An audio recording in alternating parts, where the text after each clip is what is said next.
शतरुद्र संहिता, शिव जी के सद्योजात, वामदेव, तत्पुरुष, अघोर और ईशान नामक 5 अवतारों का वर्णन, जो परमानंदमय हैं, जिनकी लीलाएं अनंत हैं, जो ईश्वरों के भी ईश्वर, सर्वव्यापक, महान, गौरी के प्रियतम तथा स्वामी कार्तिकेय और विघ्नराज गणेश को उत्पन्न करने वाले हैं, उन आदिदेव शंकर की मैं वंदना करता हूँ।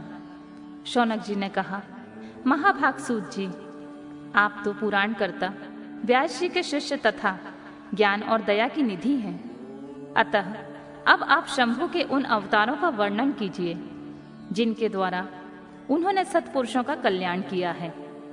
सूत जी बोले, शौनक जी, आप तो मननशील व्यक्ति हैं, अतः अब मैं आपसे शिव जी के उन अवतारों का वर्णन करता हूँ। आप अपनी इंद्रियों को वश में करके भक्ति पूर्वक मन लगाकर श्रवण कीजिए। मुनि, पूर्व काल में सनत कुमार जी ने नंदीश्वर से जो सत्पुरुषों की गति और शिव स्वरूप ही हैं, यही प्रश्न किया था। उस समय नंदीश्वर ने शिव जी का स्मरण करते हुए उन्हें यूं उत्तर दिया था।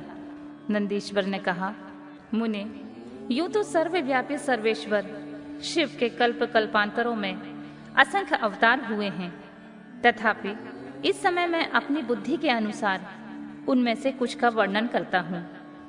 29वां कल्प जो श्वेत लोलित नाम से विख्यात है, उसमें शिव जी का सद्योजात नामक अवतार हुआ था। वह उनका प्रथम अवतार कहलाता है। उस समय कल्प में ब्रह्मा पर ब्रह्मा का ध्यान कर रहे थे। उसी समय एक श्वेत और लोहित वर्ण वाला शिखाधारी कुमार उत्पन्न हुआ। उसे देखकर ब्रह्मा ने मन ही मन विचार किया। जब उन्हें यह ज्ञात हो गया कि यह पुरुष ब्रह्म रूपी परमेश्वर है, तब उन्होंने अंजलि बांधकर उसकी वंदना की। फिर जब भुवनेश्वर ब्रह्मा को पता लग गया कि यह सद्योजात कुमार शिव ही हैं, तब उन्हें महान हर्ष हुआ। वे अपनी सद्बुद्धि से बारंबार उस पर ब्रह्मा का चिंतन करने लगे। ब्रह्मा जी ध्यान ही कर रहे थे कि वहां श्वेत वर्ण वाले 4 यशस्वी कुमार प्रकट हुए। वे परमोत्कृष्ट ज्ञान संपन्न तथा पर ब्रह्मा के स्वरूप थे। उनके नाम थे सुनंदन, नंदन, विश्वनंदन और उपनंदन। ये सब के सब महात्मा थे और ब्रह्मा जी के शिष्य हुए। इनमें वह ब्रह्मलोक व्याप्त हो गया। तदनंतर सद्योजात रूप से प्रकट हुए परमेश्वर शिव ने परम प्रसन्न होकर ब्रह्मा को ज्ञान तथा सृष्टि रचना की शक्ति प्रदान की। यह सद्योजात नामक पहला अवतार हुआ। तदनंतर रक्त नाम से 20वां कल्प आया। उस कल्प में ब्रह्मा जी ने रक्तवर्ण का शरीर धारण किया था। जिस समय ब्रह्मा जी पुत्र की कामना से ध्यान कर रहे थे, उसी समय उनमें एक पुत्र प्रकट हुआ। उसके शरीर पर लाल रंग की माला और लाल रंग के ही वस्त्र शोभा पा रहे थे। उसके नेत्र भी लाल थे और आभूषण भी लाल रंग के ही धारण किए हुए था। उस महान आत्मबल से संपन्न कुमार को देखकर ब्रह्मा जी ध्यानस्थ हो गए। तब उन्हें ज्ञात हो गया कि वामदेव शिव हैं। तब उन्होंने हाथ जोड़कर उस कुमार को प्रणाम किया। तत्पश्चात उनके विरजा, विवाह, विशोक और विश्वभावन नाम के 4 पुत्र उत्पन्न हुए, जो सभी लाल वस्त्र धारण किए हुए थे। तब वामदेव रूपधारी परमेश्वर शंभु ने प्रसन्न होकर ब्रह्मा जी को ज्ञान तथा सृष्टि रचना की शक्ति प्रदान की। यह वामदेव का दूसरा अवतार हुआ। इसके बाद 21वां कल्प आया, जो पीतवासा नाम से कहा जाता था। उस कल्प में महाभाग ब्रह्मा पीत वस्त्रधारी हुए। जब वे पुत्र की कामना से ध्यान कर रहे थे, उसी समय उनसे एक महातेजस्वी कुमार उत्पन्न हुआ। उस प्रौढ़ कुमार की भुजाएं विशाल थीं और उसके शरीर पर पीतांबर झलमला रहा था। उस ध्यानमग्न बालक को देखकर ब्रह्मा जी ने अपने बुद्धि के बल से उसे तत्पुरुष शिव समझा। तब उन्होंने ध्यान युक्त चित्त से संपूर्ण लोकों द्वारा नमस्कृत महादेवी शांकरी गायत्री का जप करके उन्हें नमस्कार किया। इससे महादेव जी प्रसन्न हो गए। तत्पश्चात उनके पार्श्व भाग से पीत वस्त्रधारी दिव्य कुमार प्रकट हुए वे सब के सब योग मार्ग के प्रवर्तक हुए। यह तत्पुरुष नामक तीसरा अवतार हुआ। तत्पश्चात स्वयंभू ब्रह्मा के उस पीत वर्ण नामक कल्प के बीत जाने पर पुनः दूसरा कल्प प्रवृत्त हुआ। उसका नाम शिव था। जब एकार्णव की दशा में 1,000 दिव्य वर्ष बीत गए, तब ब्रह्मा जी प्रजाओं की सृष्टि करने की इच्छा से दुखी हो विचार करने लगे। उस समय उन महातेजस्वी ब्रह्मा के समक्ष एक कुमार उत्पन्न हुआ। उस महापराक्रमी बालक के शरीर का रंग काला था। वह अपने तेज से उद्दीप्त हो रहा था तथा काला वस्त्र, काली पगड़ी और काला यज्ञोपवीत धारण किए हुए था। उसका मुकुट भी काला था और स्नान के पश्चात अनुलेपन चंदन भी काले रंग का ही था। उन भयंकर पराक्रमी महामनस्वी देव देवेश्वर अलौकिक कृष्ण पिंगल वर्ण वाले अघोर को देखकर ब्रह्मा जी ने उनकी वंदना की। तत्पश्चात ब्रह्मा जी उन भक्त वत्सल अविनाशी अघोर को ब्रह्मरूप समझकर इष्ट वचनों द्वारा उनकी स्तुति करने लगे। तब उनके पार्श्व भाग से कृष्ण वर्ण वाले तथा काले रंग का अनुलेपन धारण किए हुए 4 महामनस्वी कुमार उत्पन्न हुए। वे सब के सब परम तेजस्वी अव्यक्त नामा और शिव शरी के रूप वाले थे। उनके नाम थे कृष्ण, कृष्णशिख, कृष्णास और कृष्णकंठधक। इस प्रकार उत्पन्न होकर इन महात्माओं ने ब्रह्मा जी के सृष्टि रचना के निमित्त महान अद्भुत घोर नामक योग का प्रचार किया। यह अघोर नामक चौथा अवतार हुआ। मुनीश्वर, तदनंतर ब्रह्मा जी का दूसरा कल्प प्रारंभ हुआ। वह परम अद्भुत था और विश्व रूप के नाम से विख्यात हुआ। उस कल्प में जब ब्रह्मा जी पुत्र की कामना से मन ही मन शिव जी का ध्यान कर रहे थे, उसी समय महान सिंहनाद करने वाली विश्व रूपा सरस्वती प्रकट हुई तथा उसी प्रकार परमेश्वर भगवान ईशान प्रादुर्भूत हुए, जिनका वर्ण शुद्ध स्फटिक के समान उज्ज्वल था और जो समस्त आभूषणों से विभूषित थे। उन अजन्मा, सर्वव्यापी, सर्वार्थयामी और सब कुछ प्रदान करने वाले सर्वस्वरूप सुंदर रूप वाले तथा अरूप ईशान को देखकर ब्रह्मा जी ने उन्हें प्रणाम किया। तब शक्ति सहित विभु ईशान ने भी ब्रह्मा को सन्मार्ग का उपदेश देकर 4 सुंदर बालकों की कल्पना की। उन उत्पन्न हुए शिशुओं का नाम था जटी, मुंडी, शिखंडी और अर्धमुंड। वे योगानुसार सब धर्म का पालन करके योगागति को प्राप्त हो गए। यह ईशान नाम का 5वां अवतार हुआ। सर्वज्ञ सनत कुमार जी, इस प्रकार मैंने जगत की हित कामना से सद्योजात आदि अवतारों का प्राकट्य संक्षेप में समझाया। उनका वह सारा लोक हितकारी व्यवहार यथार्थ स्वरूप से ब्रह्मांड में वर्तमान है। महेश्वर की ईशान, पुरुष, घोर, वामदेव और ब्रह्मा, ये 5 मूर्तियां विशेष रूप से प्रसिद्ध हैं। इनमें ईशान, जो शिव स्वरूप तथा सबसे बड़ा है, पहला कहा जाता है। वह साक्षात प्रकृति का भोक्ता क्षेत्रस्व निवास करता है। शिव जी का दूसरा स्वरूप तत्पुरुष नाम से विख्यात है। वह गुणों के आश्रय रूप तथा भोग्य सर्वज्ञ में अधिष्ठित है। पिनाकधारी शिव जी का जो अघोर नामक तीसरा स्वरूप है, वह धर्म के लिए अंगों सहित बुद्धि तत्व का विस्तार करके अंदर विराजमान रहता है। वामदेव नाम वाला शंकर का चौथा स्वरूप अहंकार का अधिष्ठान है। वह सदा अनेकों प्रकार के कार्य करता रहता है। विचारशील बुद्धिमानों का कथन है कि शंकर का ईशान संज्ञक स्वरूप सदा कर्ण, वाणी और सर्वव्यापी आकाश का अधीश्वर है तथा महेश्वर का पुरुष नामक रूप त्वक पाणी और स्पर्श गुण विशिष्ट वायु का स्वामी है। मनीषीगण अघोर नाम वाले रूप को शरीर, रस, रूप और अग्नि का अधिष्ठान बतलाते हैं। शंकर जी का वामदेव संज्ञक स्वरूप रसना, वायु, रस और जल का स्वामी कहा जाता है। प्राण, उपस्थ, गंध और पृथ्वी का ईश्वर शिव जी का सद्योजात नामक रूप बताया जाता है। कल्याणकामी मनुष्यों को शंकर जी के इन स्वरूपों की सदा प्रयत्न पूर्वक वंदना करनी चाहिए, क्योंकि ये श्रेय प्राप्ति का एकमात्र हेतु है।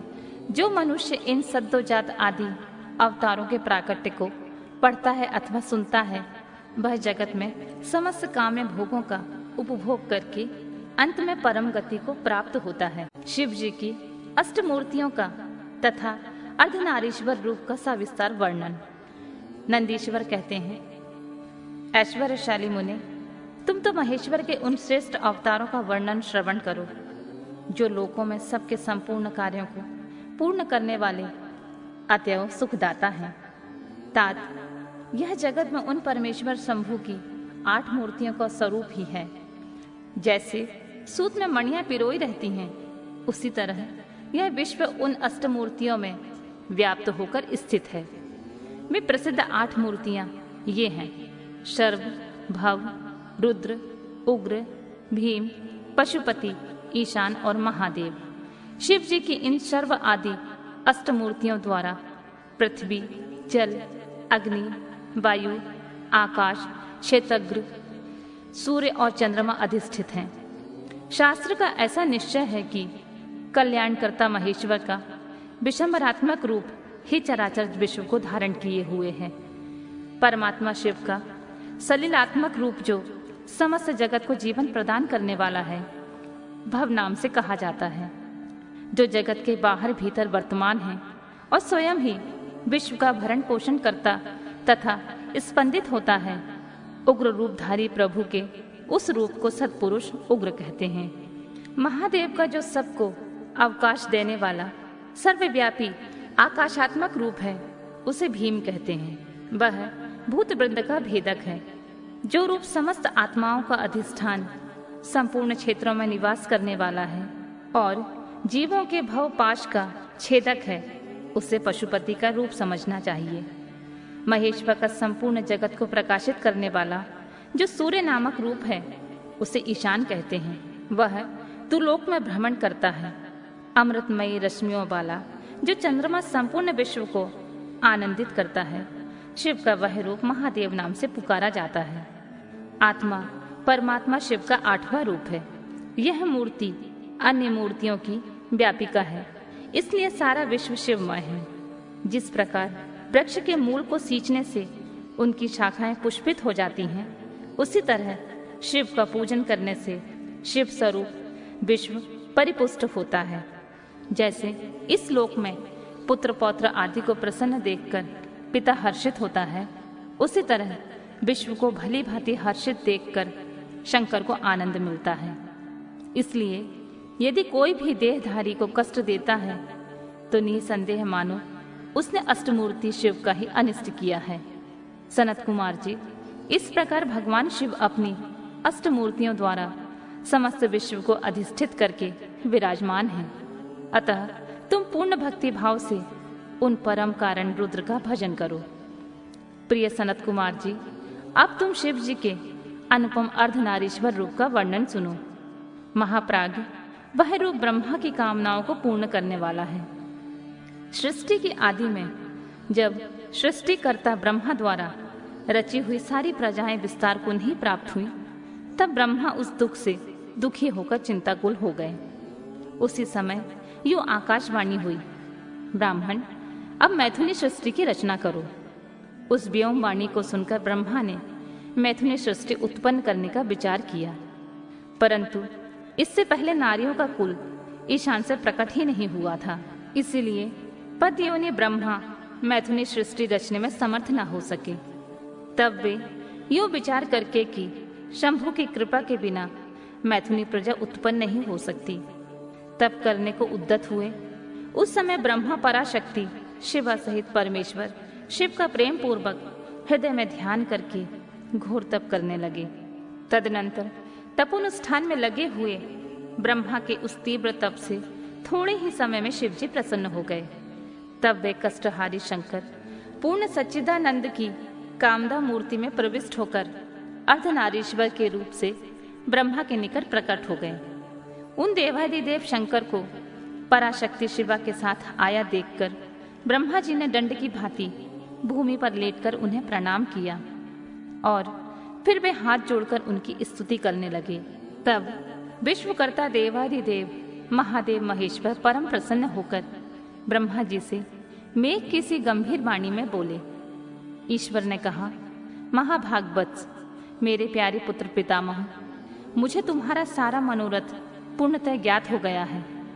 तुमने जो इस समय प्रजाओं की वृद्धि के लिए घोर तप किया है, तुम्हारे उस तप से मैं प्रसन्न हो गया हूँ और तुम्हें तुम्हारा अभीष्ट प्रदान करूंगा।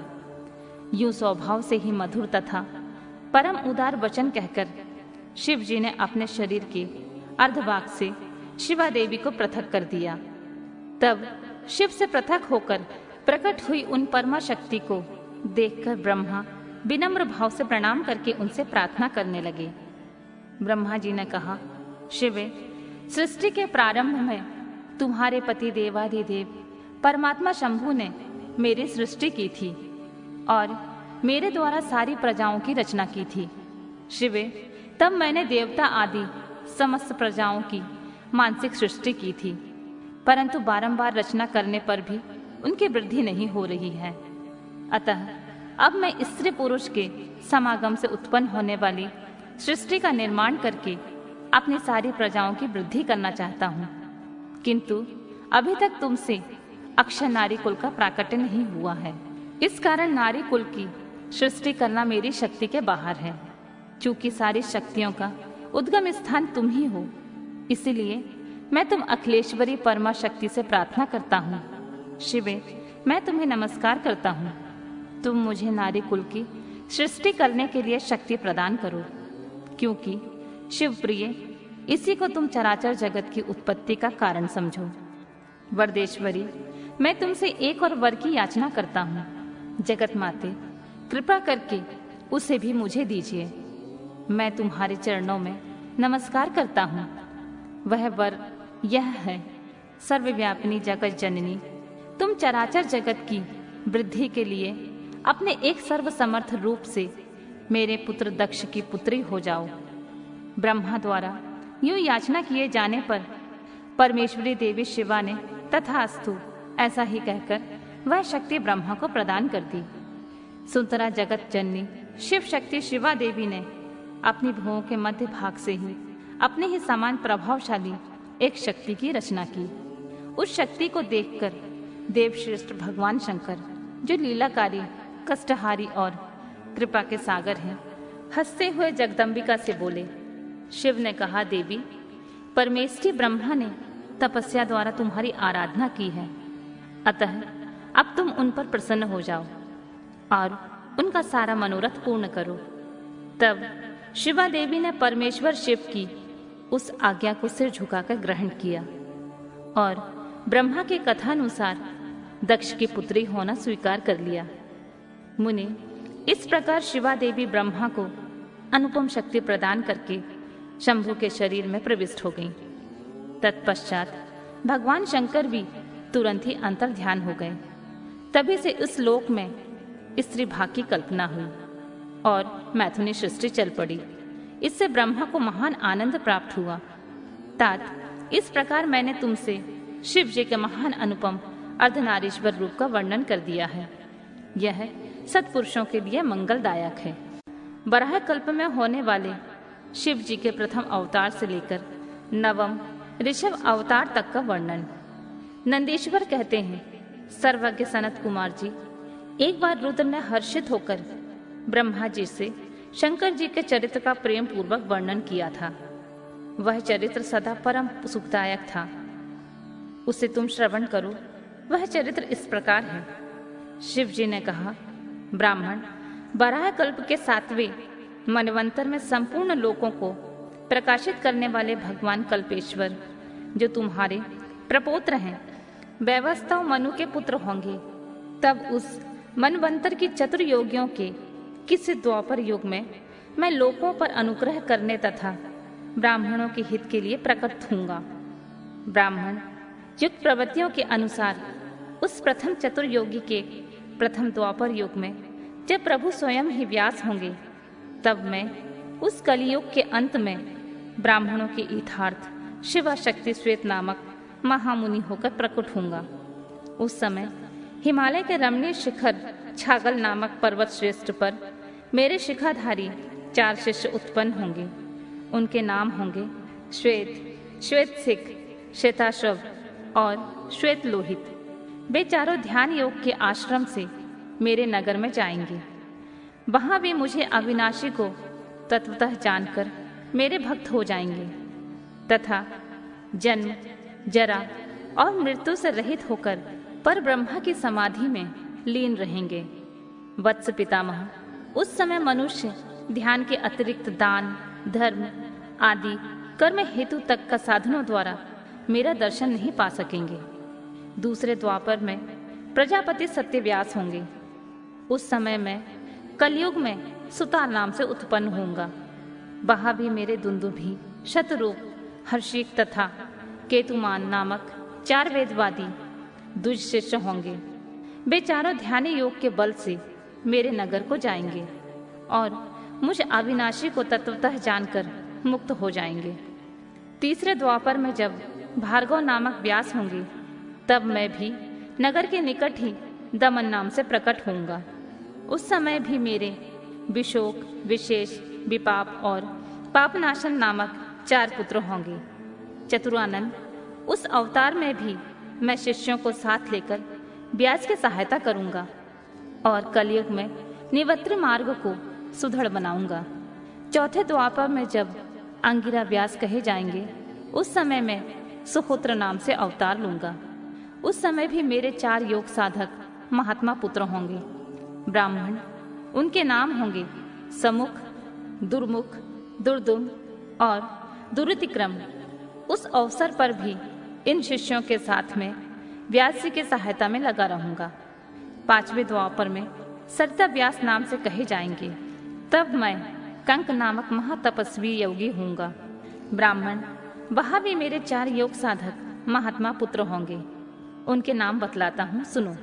सनक, सनातन, प्रभावशाली सनंदन और सर्वव्यापक निर्मल और अहंकार रहित सनत कुमार। उस समय भी कंक नामधारी मैं सविता नामक व्यास का सहायक बनूंगा और निवृत्ति मार्ग को बढ़ाऊंगा। पुनः छठे द्वापर में प्रवृत्त होने पर जब मृत्यु लोक कारक व्यास होंगे और वेदों का विभाजन करेंगे, उस समय भी मैं व्यास की सहायता के लिए लोकाक्षी नाम से प्रकट होऊंगा और निवृत्ति पथ की उन्नति करूंगा। वहां भी मेरे 4 दृढ़व्रती शिष्य होंगे। उनके नाम होंगे सुधामा, बिरजा, संजय और विजय। विधे 7वें द्वापर के आरंभ में जब सतक्रतु नामक व्यास होंगे, उस समय भी मैं योग मार्ग में परम निपुण जैगे शब्द नाम से प्रकट होऊंगा और काशीपुरी में गुफा के अंदर दिव्य देश में कुशासन पर बैठकर योग को सुदृढ़ बनाऊंगा और शतक्रतु नामक व्यास जी की सहायता और संसार भय से भक्तों का उद्धार करूंगा। उस समय युग में भी मेरे शाश्वत योगेश, मेघवाह और सुवाहन नामक 4 पुत्र होंगे। 8वें द्वापर के आने पर मुनिवर वशिष्ठ वेदों का विभाजन करने वाले वेद व्यास होंगे। योगी वित्तम, उस युग में भी मैं दधि वाहन नाम से अवतार लूंगा और व्यास जी की सहायता करूंगा। उस समय कपिल, आसुरी, पंचशिख और शावल्य नाम वाले मेरे 4 योगी पुत्र उत्पन्न होंगे, जो मेरे ही समान होंगे। ब्रह्मा, नवे चतुर्युगी के द्वापर युग में मुनि श्रेष्ठ सारस्वत नामक व्यास प्रसिद्ध होंगे। उन व्यास के निवृत्ति मार्ग की वृद्धि के लिए ध्यान करने पर मैं ऋषभ नाम से अवतार लूंगा। उस समय पराशर, गर्ग, भार्गव तथा गिरीश नाम के 4 महायोगी मेरे शिष्य होंगे। प्रजापति, उनके सहयोग से मैं योग मार्ग को सुदृढ़ बनाऊंगा। समुने, इस प्रकार का व्यास का सहायक बनूंगा। ब्राह्मण, उसी रूप में मैं बहुत से दुखी भक्तों पर दया करके उनका भवसागर से उद्धार करूंगा। मेरा यह ऋषभ नामक अवतार योग मार्ग का प्रवर्तक, सारस्वत व्यास के मन को संतोष देने वाला और नाना प्रकार से रक्षा करने वाला होगा। उस अवतार में मैं भैत्रायु नामक राजकुमार को, जो विष दोष से मर जाने के कारण पिता द्वारा त्याग दिया जाएगा, उसे जीवन प्रदान करूंगा। तदनंतर उस राजपुत्र की आयु के 16वें वर्ष में ऋषभ ऋषि, जो मेरे ही अंश हैं, उसके घर पधारेंगे। प्रजापति, उस राजकुमार द्वारा पूजित होने पर वे सदूपधारी कृपालु मुनि उसे राजधर्म का उपदेश करेंगे। तत्पश्चात वे दीन वत्सल मुनि हर्षित चित्त से उसे दिव्य कवच, शंख और संपूर्ण शत्रुओं का विनाश करने वाला एक चमकीला खड़ग प्रदान करेंगे।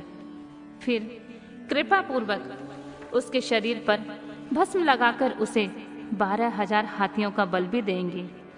यूं माता सहित भद्रायु को भली भांति आश्वासन देकर तथा उन दोनों द्वारा पूजित हो प्रभावशाली ऋषभ मुनि स्वेच्छा अनुसार चले जाएंगे। ब्राह्मण तब राजर्षि भद्रायु भी रिपुगणों को जीतकर और कीर्ति मालिनी के साथ विवाह करके धर्मपूर्वक राज्य करेगा। मुने, मुझ शंकर का वह ऋषभ नामक नवा अवतार ऐसा प्रभावशाली होगा, वह सत्पुरुषों की गति और दीनों के लिए बंधु सा हितकारी होगा। मैंने उसका वर्णन तुम्हें सुना दिया है।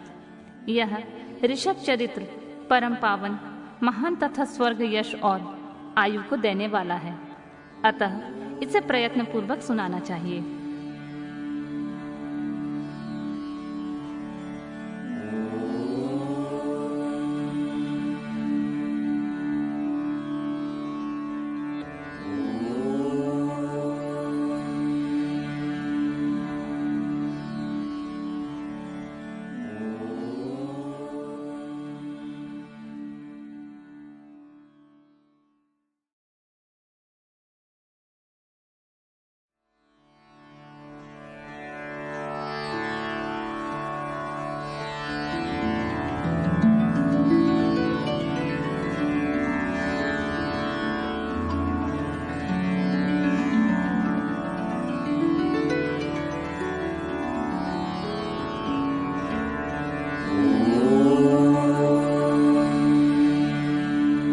अगला अध्याय शिव जी द्वारा 10वें से लेकर 28वें योगेश्वर अवतारों का वर्णन। शिव जी कहते हैं, ब्राह्मण 10वें द्वापर में त्रिधामा नाम के मुनि व्यास होंगे। वे हिमालय के रमणीय शिखर पर्वोत्तम भृगुतुंग पर निवास करेंगे। वहां भी मेरे श्रुति विदित 4 पुत्र होंगे। उनके नाम होंगे भृंग, बलबंधु, नरामित्र और तपोदन केशुशंग। 11वें द्वापर में जब निवत्र नामक व्यास होंगे, तब मैं कलयुग में गंगा द्वार में तप नाम से प्रकट होऊंगा। वहां भी मेरे लंबोदर, लंबाक्ष, केशलंब और प्रलंबक नामक 4 दृढ़वत्ती पुत्र होंगे।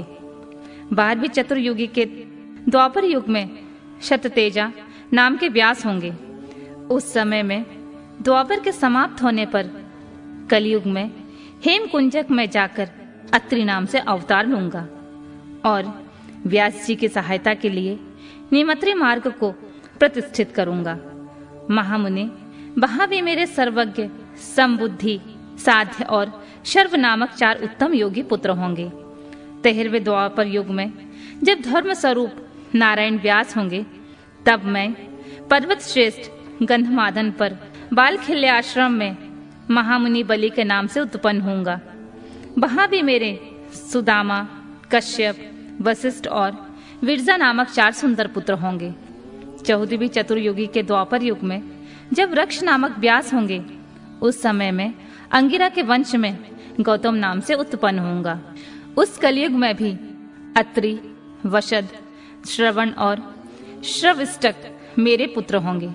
15वें द्वापर में जब त्रियारूढ़ी व्यास होंगे, उस समय में हिमालय के पृष्ठभाग में स्थित वेदशीर्ष नामक पर्वत पर सरस्वती के उत्तर तट का आश्रय ले वेदशिरा नाम से अवतार ग्रहण करूंगा। उस समय महापराक्रमी वेदशिर ही मेरा अस्त्र होगा। वहां भी मेरे 4 पराक्रमी पुत्र होंगे। उनके नाम कुणी, कुणिबाहु, कुशरीर और कुनेत्रक। 16वें द्वापर युग में जब व्यास का नाम देव होगा, तब मैं योग प्रदान करने के लिए परम पुण्यमय गौकर्ण वन में गौकर्ण नाम से प्रकट होऊंगा। वहां भी मेरे कश्यप, उष्णा, चौवन और बृहस्पति नामक 4 पुत्र होंगे। वे जल के समान निर्मल और योगी होंगे तथा उसी मार्ग के आश्रय से लेकर शिवलोक को प्राप्त हो जाएंगे। 17वीं चतुर्युगी के द्वापर युग में देव कृतंजय व्यास होंगे। उस समय मैं हिमालय के अत्यंत ऊंचे एवं रमणीय शिखर महालय पर्वत पर गुहावासी नाम से अवतार धारण करूंगा, क्योंकि हिमालय शिव क्षेत्र कहलाता है। वहीं उदत्त, वामदेव, महायोग और महाबल नाम के मेरे भी पुत्र होंगे। 18वीं चतुर्युगी के द्वापर युग में जब मृत्युंजय व्यास होंगे, तब मैं हिमालय के उस सुंदर शिखर पर, जिसका नाम शिखंडी पर्वत है और जहां महान पुण्यमय सिद्ध क्षेत्र हैं तथा सिद्धों द्वारा सेवित शिखंडी वन भी है, शिखंडी नाम से उत्पन्न होऊंगा। वहां भी वाचश्रवा, रुचिक, श्यावास और यतीश्वर नामक मेरे 4 तपस्वी पुत्र होंगे। 19वें द्वापर में महामुनि भरद्वाज व्यास होंगे। उस समय भी मैं हिमालय के शिखर पर माली नाम से उत्पन्न होऊंगा और मेरे सिर पर लंबी लंबी जटाएं होंगी। वहां भी मेरे सागर के से गंभीर स्वभाव वाले हिरण्यामा, कौशल्य, लोकाक्षी और प्रधिमी नामक पुत्र होंगे। 20वीं चतुर्युगी के द्वापर में होने वाले व्यास का नाम गौतम होगा। तब मैं भी हिमवान के पृष्ठ भाग में स्थित पर्वत श्रेष्ठ अट्टाहास पर, जो सदा देवता, मनुष्य और यक्षेंद्र, सिद्ध और चारणों द्वारा अधिष्ठित रहता है, अट्टाहास नाम से अवतार धारण करूंगा। उस युग के मनुष्य अट्टाहास के प्रेमी होंगे। उस समय भी मेरे उत्तम योग संपन्न 4 पुत्र होंगे। उनके नाम हैं सुमंत, वरवरी, विद्वान कवंध और कुडीव गंधन। 21वें द्वापर युग में जब वाचश्रवा नाम के व्यास होंगे, तब मैं दारुण नाम से प्रकट होऊंगा। इसलिए उस शुभ स्थान का नाम दारुवन पड़ जाएगा। वहां भी मेरे प्लक्ष, दर्वायणी, केतुमान और गौतम नाम से 4 परम योगी पुत्र उत्पन्न होंगे। 22वीं चतुर्युग के द्वापर में जब सुषमायण नाम के व्यास होंगे, तब मैं भी वाराणसीपुरी में लांगली भीष्म नामक महामुनि के रूप में अवतरित होऊंगा। उस समय में इंद्र सहित समस्त देवता मुझ हलायुधारी शिव का दर्शन करेंगे। उस अवतार में भी मेरे भल्लभी, मधु, पिंग और श्वेत केतु नामक 4 परम धार्मिक पुत्र होंगे। 23वीं चतुर्युगी में जब तृणबिंदु मुनि व्यास होंगे, तब मैं सुंदर कालिंजर गिरी पर श्वेत नाम से प्रकट होऊंगा। वहां भी मेरे उशिक, बृहदश्रव, देवल और कवि नाम से 4 तपस्वी पुत्र होंगे। 24वीं चतुर्युगी में जब ऐश्वर्यशाली यक्ष व्यास होंगे, तब उस समय में मैं नैमिष क्षेत्र में शूली नामक महायोगी होकर उत्पन्न होऊंगा। उस युग में भी मेरे 4 तपस्वी शिष्य होंगे। उनके नाम होंगे शालिहोत्र, अग्निवेश, यवनाश्राव और शरदसु। 25वें द्वापर युग में जब व्यास शक्ति नाम से प्रसिद्ध होंगे, तब मैं भी प्रभावशाली एवं दंडधारी महायोगी के रूप में प्रकट होऊंगा। मेरा नाम मुंडेश्वर होगा। उस अवतार में भी छगल, कुंडकर्ण, कुम्हांड और प्रवाहक मेरे तपस्वी शिष्य होंगे। 26वें द्वापर युग में जब व्यास का नाम पराशर होगा, तब मैं भद्रवट नामक नगर में सहिष्णु नाम से अवतार लूंगा।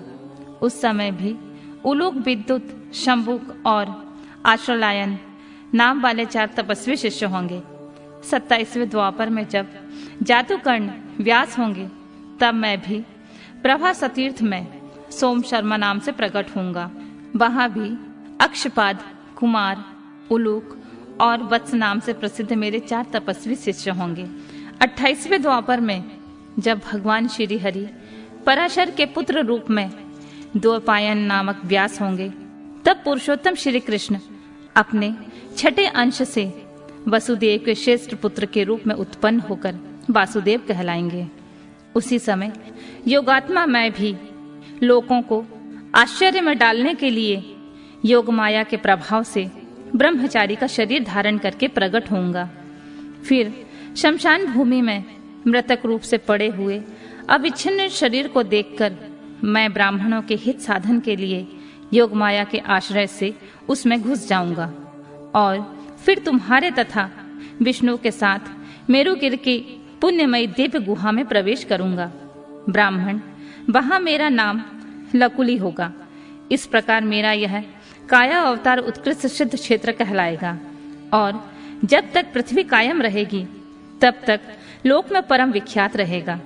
उस अवतार में भी 4 मेरे तपस्वी शिष्य होंगे। उनके नाम कुशिक, गर्ग, मित्र और पौरुष्य होंगे। वे वेदों के पारगामी ऊर्ध्वरेता ब्राह्मण योगी होंगे और महेश्वर योग को प्राप्त करके शिवलोक को चले जाएंगे। उत्तम व्रत का पालन करने वाले मुनियों, इस प्रकार परमात्मा शिव ने वैवस्वतः मनवंतर के सभी चतुर योगियों के योगेश्वर अवतारों का सम्यक रूप से वर्णन किया है। विभो 28 व्यास क्रमशः एक एक करके प्रत्येक द्वापर युग में होंगे और योगेश अवतार प्रत्येक कलयुग के प्रारंभ में। प्रत्येक योगेश अवतार के साथ उनके 4 अविनाशी शिष्य भी होंगे जो महान शिव भक्त और योग मार्ग की वृद्धि करने वाले होंगे। इन पशुपति के शिष्यों के शरीर पर भस्म रमी रहेगी, ललाट त्रिपुंड से सुशोभित रहेगा और रुद्राक्ष की माला ही इनका आभूषण होगा। ये सभी शिष्य धर्मपरायण, वेद वेदांग के पारगामी विद्वान और सदा बाहर भीतर से लिंगार्चन में तत्पर रहने वाले होंगे। ये शिव जी में भक्ति रखकर योग पूर्वक ध्यान में निष्ठा रखने वाले और जितेंद्रिय होंगे। विद्वानों ने इनकी संख्या 112 बतलाई है। इस प्रकार मैंने 28 युगों के क्रम से मनु से लेकर कृष्ण अवतार पर्यंत सभी अवतारों के लक्षणों का वर्णन कर लिया है। जब श्रुति समूह का वेदांत के रूप में प्रयोग होगा तब उस समय कल्प में कृष्ण द्वैपायन व्यास होंगे। यूं महेश्वर ने ब्रह्मा जी पर अनुग्रह करके योगेश्वर अवतारों का वर्णन किया और फिर वे देवेश्वर उनकी ओर दृष्टिपात करके वहीं अंतर ध्यान हो गए। नंदीश्वर अवतार का वर्णन। यहाँ तक 42 अवतारों का वर्णन किया गया है। अब नंदीश्वर अवतार का वर्णन किया जा रहा है। सनत कुमार जी ने पूछा, प्रभु आप महादेव के अंश से उत्पन्न होकर पीछे शिव जी को कैसे प्राप्त हुए थे? यह सारा वृतांत मैं सुनना चाहता हूँ, उसका वर्णन करने की कृपा करें। नंदीश्वर बोले, सर्वज्ञ सनत कुमार जी, मैं जिस प्रकार महादेव के अंश से जन्म लेकर शिव को प्राप्त हुआ उस प्रसंग का वर्णन करता हूँ, तुम सावधानी पूर्वक श्रवण करो। शिलाद नामक एक धर्मात्मा मुनि थे। पितरों के आदेश से उन्होंने अयोनिज सुव्रत मृत्युहीन पुत्र की प्राप्ति के लिए तप करके देवेश्वर इंद्र को प्रसन्न किया, परंतु देवराज इंद्र ने ऐसा पुत्र प्रदान करने में अपने को असमर्थ बताकर सर्वेश्वर महाशक्ति संपन्न महादेव की आराधना करने का उपदेश दिया। तब शिलाद भगवान महादेव को प्रसन्न करने के लिए तप करने लगे। उनके तप से प्रसन्न होकर महादेव वहां पधारे और महासमाधि मग्न शिलाद को थपथपाकर जगाया। तब शिलाद ने शिव का स्तवन किया और भगवान शिव के उन्हें वर देने को प्रस्तुत होने पर उनसे कहा, प्रभु मैं आपके ही समान मृत्युहीन अयोनिज पुत्र चाहता हूँ। तब शिव जी प्रसन्न होकर मुनि से बोले, तपोधन विप्र, पूर्व काल में ब्रह्मा ने, मुनियों ने तथा बड़े बड़े देवताओं ने मेरे अवतार धारण करने के लिए तपस्या द्वारा मेरी आराधना की थी। इसलिए मुने, यद्यपि मैं सारे जगत का पिता हूँ, फिर भी तुम मेरे पिता बनोगे और मैं तुम्हारा अयोनिज पुत्र होऊंगा तथा मेरा नाम होगा नंदी। नंदीश्वर कहते हैं, मुनि यूं कहकर कृपालु शंकर ने अपने चरणों में प्रणिपात करके सामने खड़े हुए शिलाद मुनि की ओर कृपा दृष्टि से देखा और उन्हें ऐसे आदेश दे वे तुरंत ही उमा सहित वहां से अंतर्ध्यान हो गए। महादेव जी के चले जाने के पश्चात महामुनि शिलाद ने अपने आश्रम में आकर ऋषियों से यह सारा वृतांत कह सुनाया। कुछ समय बीत जाने के बाद जब यज्ञ वेताओं में श्रेष्ठ मेरे पिताजी यज्ञ करने के लिए यज्ञ क्षेत्र को जोत रहे थे, उसी समय मैं शंभु की आज्ञा से यज्ञ के पूर्व भाग ही उनके शरीर से उत्पन्न हो गया। उस समय मेरे शरीर की प्रभा युगांतकालीन अग्नि के समान थी तब सारी दिशाओं में प्रसन्नता छा गई और शिलाद मुनि की भी बड़ी प्रशंसा हुई। उधर शिलाद ने जब मुझे बालक को प्रलयकालीन सूर्य और अग्नि के सादृश्य प्रभावशाली, त्रिनेत्र, चतुर्भुज, प्रकाशमान, जटा मुकुटधारी, त्रिशूल आदि आयुधों से युक्त सर्वदा रुद्र रूप में देखा, तब मैं महान आनंद में निमग्न हो गए और मुझ प्रणव को नमस्कार करके कहने लगे। शिलाद बोले, सुरेश्वर, चूंकि तुमने नंदी नाम से प्रकट होकर मुझे आनंदित किया है, इसलिए मैं तुम आनंदमय जगदीश्वर को नमस्कार करता हूँ।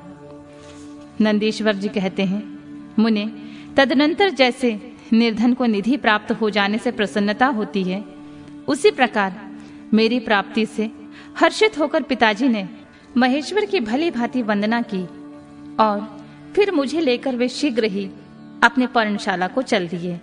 महामुने, जब मैं शिलाद की कुटिया में पहुंच गया, तब मैंने अपने उस रूप का परित्याग करके मनुष्य रूप धारण कर लिया। तदनंतर शालकायन नंदन पुत्र वत्सल शिलाद ने मेरे जात कर्म आदि सभी संस्कार संपन्न किए। फिर 5वें वर्ष में पिताजी ने मुझे शांगोपांग संपूर्ण वेदों का तथा अन्य शास्त्रों का भी अध्ययन कराया। 7वां वर्ष पूरा होने पर शिव जी की आज्ञा से मित्र और वरुण नाम के मुनि मुझे देखने के लिए पिताजी के आश्रम पर पधारे।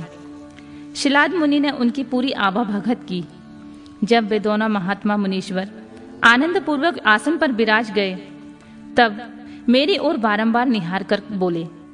मित्र और वरुण ने कहा, तात शिलाद, यद्यपि तुम्हारा पुत्र नंदी संपूर्ण शास्त्रों के अर्थों का पारगामी विद्वान है, तथापि इसकी आयु बहुत थोड़ी है। हमने बहुत तरह से विचार करके देखा है, परंतु इसकी आयु 1 वर्ष से अधिक नहीं दिखती।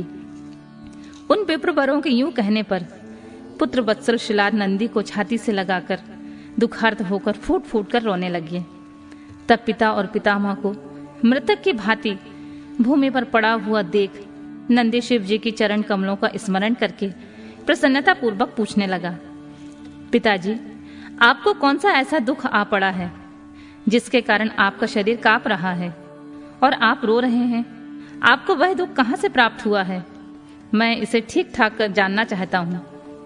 पिताजी ने कहा, बेटा, तुम्हारे अल्पायु के दुख से मैं अत्यंत दुखी हो रहा हूँ।